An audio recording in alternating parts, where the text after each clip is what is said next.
ഏറെക്കാലത്തിന് ശേഷം ഒരു ഫൺ മൂഡിലോട്ട് പോകാൻ കൊതിയാവുന്നു. എൻ്റെ മനക്കിലേക്ക് സ്വാഗതം. ടെർബോ സിനിമയുടെ പുതിയ പോസ്റ്റർ വന്നിട്ടുണ്ട്. നമ്മുടെ മമ്മൂക്കയുടെ പോസ്റ്ററാണ്. ഞാൻ ചോദിക്കുന്ന ഒരു കാര്യം എന്താണെന്ന് നോക്കുകയാണെന്നുണ്ടെങ്കിൽ, ബ്രഹ്മയുഗ സിനിമയ്ക്കകത്ത് ഇദ്ദേഹം വേറെ ലുക്കിലായിരുന്നു. ഇപ്പോൾ വന്നേക്കുന്നത് വേറെ ലുക്കിലാണ്. യാതൊരു ബന്ധവും നമുക്ക് തോന്നുന്നില്ല അല്ലേ? കാണുന്ന സമയത്ത് എനിക്കൊരു പേഴ്സണലി ഒരു കണക്റ്റ് തോന്നാത്തൊരു ക്യാരക്ടറാണ്. രണ്ട് സോണിൽ നിൽക്കുന്ന ക്യാരക്ടേഴ്സായിട്ട് നമുക്ക് തോന്നും. എങ്ങനെയാണ് ഇത് സാധിക്കുന്നതെന്നുള്ള കാര്യം ആ ക്ലീഷ ചോദ്യം ഞാൻ വീണ്ടും ചോദിക്കുകയാണ്. മമ്മൂട്ടിയുടെ ആ ഒരു ട്രാൻസ്ഫോർമേഷൻ സമ്മതിക്കാണ്ട് പറ്റില്ല. ഇവിടെ കാണുന്ന ടെർബോ ജോസേട്ടനെ കണ്ടു കഴിഞ്ഞാൽ പറയോ, നമ്മുടെ ബ്രഹ്മയുഗത്തിൽ നമ്മളെയൊക്കെ പേടിപ്പിച്ചേക്കുന്ന ആ ഒരു കുഞ്ചമൻ പോറ്റി എന്ന് പറയുന്ന ക്യാരക്ടറാണെന്നുള്ളൊരു കാര്യം ഞാൻ ആ സിനിമ കണ്ടതിന് ശേഷം ഞാൻ പറഞ്ഞ കാര്യം ഉണ്ടായിരുന്നു. എനിക്ക് ആ ക്യാരക്ടറിനെ പേഴ്സണലി ഭയങ്കരമായിട്ട് ഹോണ്ട് ചെയ്തൊരു ക്യാരക്ടറായിരുന്നു. വളരെ കാലത്തിന് ശേഷം മമ്മൂട്ടിയുടെ ഒരു വ്യത്യസ്തമായ ക്യാരക്ടറായിരുന്നു ബ്രഹ്മയുഗം എന്ന് പറയുന്ന സിനിമയ്ക്കകത്ത്. ഇനി വ്യത്യസ്തതകൾക്കൊക്കെ വിടാം, നമുക്ക് കുറച്ച് മാസമാവാം, പിള്ളേർ എന്നാണ് എൻ്റർടൈൻ ചെയ്യുക എന്നുള്ളൊരു വൈബിലാണ് പുള്ളിക്കാരൻ വീണ്ടും തിരിച്ചു വരുന്നത്. രാത്രി 9 മണി സമയം കഴിഞ്ഞതിന് ശേഷം നമ്മളങ്ങനെ അധികം വീഡിയോകൾ അപ്ലോഡ് ചെയ്യാറില്ല. പക്ഷേ ചില സമയങ്ങളിൽ ചില ആൾക്കാരെ വരവ് വരുന്ന സമയത്ത് ഇത് ട്രെൻഡ് ആവുമെന്ന് തോന്നുന്ന സമയത്ത് തന്നെയാണ് നമ്മൾ ഈ സമയത്ത് വീഡിയോ ചെയ്യാറുള്ളത്. അത് തന്നെയാണ് നമ്മുടെ ധൈര്യവും. കാരണം പേര് മമ്മൂട്ടിയാണ്. മമ്മൂട്ടിയുടെ ടെർബോ ജോസ് എന്ന് പറയുന്ന കഥാപാത്രത്തിൻ്റെ ടെർബോ എന്ന് പറയുന്ന സിനിമയുടെ സെക്കൻഡ് ലുക്ക് വന്നിട്ടുണ്ട്. നല്ല രസമുള്ള ലുക്ക് എന്നൊന്നും ഞാൻ പറയില്ല. ടു ബി ഫ്രാങ്ക്, ആദ്യം ഞാനിത് കണ്ട സമയത്ത് എനിക്ക് ചെറിയൊരു നിരാശയായിരുന്നു. കാരണം ആദ്യത്തെ പോസ്റ്റർ നമ്മൾ കണ്ടായിരുന്നു, ഭയങ്കര ഒരു ഇടിവെട്ട് പോസ്റ്ററായിരുന്നു. മസ് എന്ന് പറയുന്ന തരത്തിലുള്ളൊരു ലുക്കായിരുന്നു കാണാൻ പറ്റിയിരുന്നത്.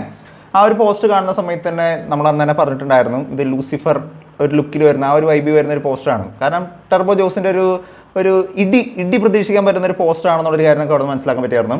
പക്ഷേ അങ്ങനത്തെ ഒരു വൈബിലായിരിക്കും പുതിയൊരു പോസ്റ്റർ വരാമെന്നായിരുന്നു വിചാരിച്ചിരുന്നത്. പക്ഷേ നിരാശ വന്നെങ്കിലും പിന്നീട് ഞാൻ നോക്കുന്ന സമയത്ത് എനിക്ക് ഭയങ്കര ഇഷ്ടമായി. കാരണം എന്താണെന്ന് നോക്കുകയാണെന്നുണ്ടെങ്കിൽ, ഈ പോസ്റ്ററിനകത്തുള്ള മമ്മൂട്ടിയുടെ ലുക്ക് തന്നെയാണ് എനിക്ക് ഏറ്റവും ഇഷ്ടമായി. മമ്മൂക്ക ഒരു 73 വയസ്സുകാരനാണ് ഇവിടെ ഇരിക്കുന്നതെന്ന് പറഞ്ഞു കഴിഞ്ഞാൽ ആർക്കെങ്കിലും വിശ്വസിക്കാൻ പറ്റും? സത്യം പറഞ്ഞു കഴിഞ്ഞാൽ ഇവിടെ ഇരിക്കുന്ന സമയത്ത് ഇത് എല്ലാവരും പറയുന്ന ക്ലീഷേ ഡയലോഗാണെങ്കിൽ ഞാൻ വീണ്ടും പറയാണ്, ഭയങ്കര ചെറുപ്പമായിട്ട് തോന്നുന്ന ഒരു ക്യാരക്ടറായിട്ടാണ് എനിക്ക് ഫീൽ ചെയ്യുന്നത്. ഭയങ്കര ഫണ്ണി ആയിട്ടുള്ള ക്യാരക്ടറാണെന്നുള്ളൊരു കാര്യം എനിക്ക് തോന്നും. അതായത് ഇദ്ദേഹം ഒരേ സമയത്ത് തന്നെ മാസം, അതേ സമയത്ത് തന്നെ ഭയങ്കര ഫണ്ണി ആയിട്ടുള്ള ക്യാരക്ടറാണെന്നുള്ളൊരു കാര്യം എനിക്ക് തോന്നും. ഈ പോസ്റ്റ് കാണുന്ന സമയത്ത് ആർക്കെങ്കിലും തൊമ്മനും മക്കളും വൈബൊക്കെ അടിച്ചു എന്നുള്ള കാര്യം ഞാൻ ചോദിക്കുകയാണ്. വേറെ ഒന്നുകൊണ്ടല്ല, മമ്മൂട്ടിയുടെ ലുക്ക് കാണുന്ന സമയത്ത് തന്നെയാണ്, പുള്ളിയുടെ ഇരിപ്പും ഭാവമൊക്കെ കാണുന്ന സമയത്ത് ഒരു മാസ് പ്ലസ് ഫൺ കോമഡി ആയിട്ടുള്ള ഒരു പടമാണെന്നുള്ളൊരു കാര്യം തന്നെയാണ് എനിക്ക് ടെർബോ എന്ന് പറയുന്ന സിനിമയെ കുറിച്ച് തോന്നുന്നൊരു കാര്യം എന്ന് പറയുന്നത്. വൈശാഖിൻ്റെ പടമാണ്. അപ്പോൾ എന്തായാലും ഒരു മാസ് പടം എന്നുള്ള കാര്യം ഉറപ്പിക്കാൻ പറ്റും.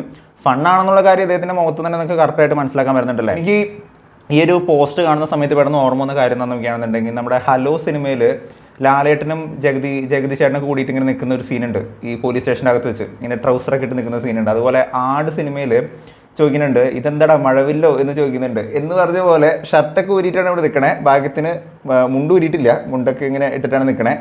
എനിവേസ്, ഇവരിവിടെ നിൽക്കുന്നത് വെറുതെ അല്ല, നിൽക്കുന്ന സ്ഥലം പോലീസ് സ്റ്റേഷനാണ്. പോലീസ് സ്റ്റേഷനിൽ അകത്തല്ല അവർ കിടക്കണേ, പുറത്താണ് കിടക്കണേ. അതായത് ആ മുഖത്തുള്ള ഒരു എക്സ്പ്രഷനകത്ത് നിങ്ങൾക്ക് ഒരു കാര്യം മനസ്സിലായോ? അത് ഭയങ്കരമായിട്ടുള്ള ഹിഡൻ ഡീറ്റെയിൽ ആണ്. ഭയങ്കര സന്തോഷത്തോടു കൂടിയാണ് പുള്ളി ഇരിക്കുന്നത്. പുള്ളിക്ക് ഇത് ആദ്യമായിട്ടൊന്നുമല്ല പുള്ളി ഈ സ്റ്റേഷനകത്ത് വരണേ. ഞാൻ അത് കുറേ കണ്ടിട്ടുള്ളതാണ്. നിങ്ങൾ വേണമെങ്കിൽ എന്ത് വേണമെങ്കിൽ ചെയ്തെന്നുള്ളൊരു മൈൻഡിലാണ് പുള്ളി നിൽക്കണേ. അതായത് ഇടയ്ക്ക് സ്റ്റേഷനിൽ കയറുന്ന ഒരാളാണ് ഇത് എന്നുള്ളൊരു കാര്യം നിങ്ങൾക്ക് മനസ്സിലാക്കാൻ പറ്റും. അത് ഉറപ്പിക്കാൻ പറ്റുന്നൊരു കാര്യം തന്നെയാണ്. ഒരുപക്ഷെ ഒരു അടി കഴിഞ്ഞതിന് ശേഷം അതല്ലെങ്കിൽ ഒരു അടി ഒഴിവാക്കാനായിട്ടാണ് അദ്ദേഹം അവിടെ വന്നിരിക്കുന്നത് എന്നുള്ളൊരു കാര്യം പറയാൻ പറ്റില്ല. ചില ആൾക്കാരെ നമ്മൾ പറയില്ലേ, ചില ഉത്സവങ്ങളും അല്ലെങ്കിൽ എന്തെങ്കിലും പരിപാടികളൊക്കെ വന്ന സമയത്ത് ഈ കുറച്ച് പ്രശ്നക്കാരായിട്ടുള്ള ആൾക്കാർ എന്തെങ്കിലും ഒരു കേസിൽ പൂട്ടി അങ്ങ് അകത്തിടും. അങ്ങനത്തെ ഒരു പരിപാടി ഉണ്ട്. അങ്ങനത്തെ ഒരു ചിട്ടയൊക്കെ നമ്മുടെ ഇവിടെ കേട്ടിട്ടുണ്ട് ഞാൻ. അപ്പോൾ അങ്ങനെ കൊണ്ടുവന്നിട്ടേക്കണതാണെന്നുള്ളൊരു കാര്യം പറയാൻ പറ്റില്ല. കാരണം ഇദ്ദേഹത്തിന് ഈ മുണ്ടും മറ്റൊക്കെ നോക്കുന്ന സമയത്ത് ചെളിയൊന്നും പിടിച്ചിട്ടൊന്നുമില്ല. അങ്ങനത്തെ ഒരു പ്രശ്നമൊന്നുമില്ല. മീൻ ഒരു അടി കഴിഞ്ഞ വൈബല്ല നമുക്കിവിടെ കാണാൻ പറ്റുന്നത്. മേ ബി അടിക്ക് മുമ്പ് അദ്ദേഹത്തിനെ കൊണ്ട് നിർത്തിയേക്കണതാണോ എന്ന് പറയാൻ പറ്റില്ല.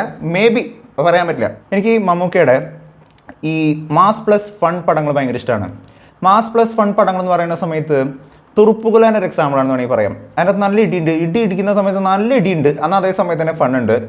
ഇതുപോലെ തന്നെ ആരും അധികം പറയാത്തൊരു സിനിമയാണ് താപ്പാന എന്ന് പറയുന്ന സിനിമ. ഞാൻ മുമ്പൊരു ദിവസം ബ്രഹ്മയുഗത്തിൻ്റെ റിവ്യൂ ചെയ്യുന്ന സമയത്ത് ഞാൻ പറയാൻ നടന്നൊരു കാര്യമായിരുന്നു. പല ആൾക്കാരും പറയാത്ത, എന്നാൽ എൻ്റെ പേഴ്സണൽ ഫേവറേറ്റിൽ നിൽക്കുന്ന വൺ ഓഫ് ദ മമ്മൂക്ക പടം ഏതാണെന്ന് നോക്കുകയാണെന്നുണ്ടെങ്കിൽ അത് താപ്പാന എന്ന് പറയുന്ന സിനിമയാണ്. സാംസൺ എന്ന് പറയുന്ന ആ ഒരു ഡയലോഗൊക്കെ ഭയങ്കര രസമാണ്. പുള്ളിയുടെ ആ ഒരു സ്ലാങ്ങോട്ടൊക്കെ അപ്പോൾ അത് മമ്മൂക്കയ്ക്ക് മാത്രം ചെയ്യാൻ പറ്റുന്ന ഒരു ടൈപ്പ് സാധനമാണ്. കാരണം ആ സ്ലാങ് വളരെ ഭംഗിയായിട്ട് ചെയ്തിട്ടുണ്ട്. ഒരേ സമയത്ത് തന്നെ അയാൾ ഫണ്ണിയാണ്, എന്നാൽ അതേ സമയത്ത് തന്നെ പുള്ളി നല്ല സ്ട്രോങ് ആൻഡ് ഒരു നല്ലൊരു ഇടിക്കാരനാണ്. അതാണ് ആ ഒരു പുള്ളിയുടെ ക്യാരക്ടറിൻ്റെ പ്രത്യേകത താപ്പാന സിനിമയിൽ. എന്ന് പറഞ്ഞ പോലെ തന്നെ മമ്മൂക്കയുടെ തുറുപ്പുകുലാൻ അല്ലെങ്കിൽ താപ്പാന സിനിമയിലൊക്കെ വരുന്ന പോലത്തെ ഒരു മാസ് പ്ലസ് ഒരു ഫൺ കോമഡി ആയിട്ടുള്ള ഒരു പടമായിരിക്കും എന്നുള്ളൊരു കാര്യം എനിക്ക് തോന്നുന്നത്. നല്ല രസമായിട്ടുണ്ട്. ഒരു പഴയ പോലീസ് സ്റ്റേഷനാണ്. അകത്ത് ഒരുത്തം കിടക്കുന്നുണ്ട് ആൻഡ് പുറത്ത് ബാക്കി രണ്ട് സൈഡിലായിട്ട് രണ്ടുപേര് ഇരിക്കുന്നുണ്ട്.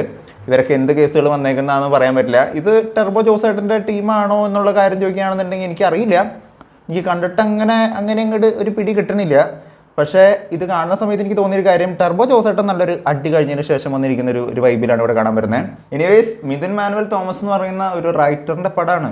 അതായത് മിഥുൻ മാനുവൽ തോമസിൻ്റെ പടങ്ങളെല്ലാം ഒരു സോ കോൾഡ് ഒരു അഞ്ചാം പാതിര വൈബ് വരുന്ന അങ്ങനത്തെ ഒരു പടങ്ങളാണെന്നുള്ളൊരു കാര്യം എല്ലാവരും പറയുന്നുണ്ട്. അതായത് ഒരു ത്രില്ലർ മൂടി വരുന്ന പടങ്ങളാണെന്നുള്ള കാര്യങ്ങളാണ് എപ്പോഴും പറയുന്ന ഒരു കാര്യം എന്ന് പറയുന്നത്. പക്ഷേ നമ്മൾ ആലോചിക്കേണ്ട ഒരു കാര്യം എന്താ നോക്കുകയാണെന്നുണ്ടെങ്കിൽ മിഥുൻ മാനുവൽ തോമസ് തന്നെയാണ് ഈ ആട് എന്ന് പറയുന്ന സിനിമ ചെയ്തേക്കുന്നത്. അതുപോലെ തന്നെ ഓം ശാന്തി ഓശാന എന്ന് പറയുന്ന സിനിമ ചെയ്തേക്കുന്നത്. അപ്പോൾ പുള്ളിക്ക് ഫണ്ണും പറ്റും, ഒരേ സമയത്ത് തന്നെ വേണമെങ്കിൽ ആക്ഷനും പറ്റും, രണ്ടും നമുക്ക് പറ്റും എന്നുള്ളൊരു സ്റ്റൈലാണ് പുള്ളിയോട് കാണിക്കുന്നത് എന്നുള്ള കാര്യം എനിക്ക് തോന്നുന്നത്. എനിവേസ്, വൈശാഖിൻ്റെയാണ് ഫിലിം. അപ്പോൾ സിനിമയുടെ പാക്കപ്പ് ഒക്കെ ഓൾറെഡി കഴിഞ്ഞിട്ടുണ്ട്. ഐ മീൻ ഷൂട്ടിംഗ് കാര്യങ്ങളൊക്കെ ഓൾറെഡി സെറ്റാണ്. ടർബോ ജോസേട്ട ഓൾറെഡി റെഡിയാണ്. നിങ്ങൾ റെഡി ആണെന്നുണ്ടെങ്കിൽ മമ്മൂക്കി റെഡി. പുള്ളിയുടെ പടം നമുക്ക് അതിൻ്റെ കൂടുതൽ അപ്ഡേറ്റുകൾ ഇങ്ങനെ കിട്ടിക്കൊണ്ടിരിക്കുന്നതായിരിക്കും. എനിവേസ്, എന്താണ് ഈ പോസ്റ്ററിനെ കുറിച്ച് നിങ്ങൾക്ക് തോന്നിയെന്നുള്ള കാര്യം നിങ്ങൾ താഴെ വന്ന കമൻറ്റ് ചെയ്യുക. വീഡിയോ ഇഷ്ടപ്പെട്ടെങ്കിൽ വീഡിയോയിലേക്ക് ചെയ്യുക. കമോൺ മമ്മൂക്ക ഫാൻസ്, കമോൺ നിങ്ങളുടെ പവർ കാണിക്കുക. ആൻഡ് വീഡിയോ ഇഷ്ടപ്പെട്ടെങ്കിൽ വീഡിയോയിലേക്ക് ചെയ്യുക. വീഡിയോ മാക്സിമം വീഡിയോ ഷെയർ ചെയ്യുക. ചാനൽ ഇഷ്ടപ്പെടുന്നുണ്ടെങ്കിൽ സബ്സ്ക്രൈബ് ചെയ്യുന്ന കാര്യം പരിഗണിച്ചേക്കുക. തൊട്ടടുത്തുള്ള ബെല്ലൈക്കൺ കൂടി അമർത്തിക്കുകയാണെന്നുണ്ടെങ്കിൽ ലേറ്റസ്റ്റ് ആയിട്ട് വരുന്ന വീഡിയോയുടെ അപ്ഡേറ്റുകളെല്ലാം നിങ്ങൾക്ക് ഉടനടി ലഭിക്കുന്നതായിരിക്കും. മറ്റൊരു വീഡിയോ ആയിട്ട് വീണ്ടും വരുന്നവരെ it's been Donald Sebastian signing out. By.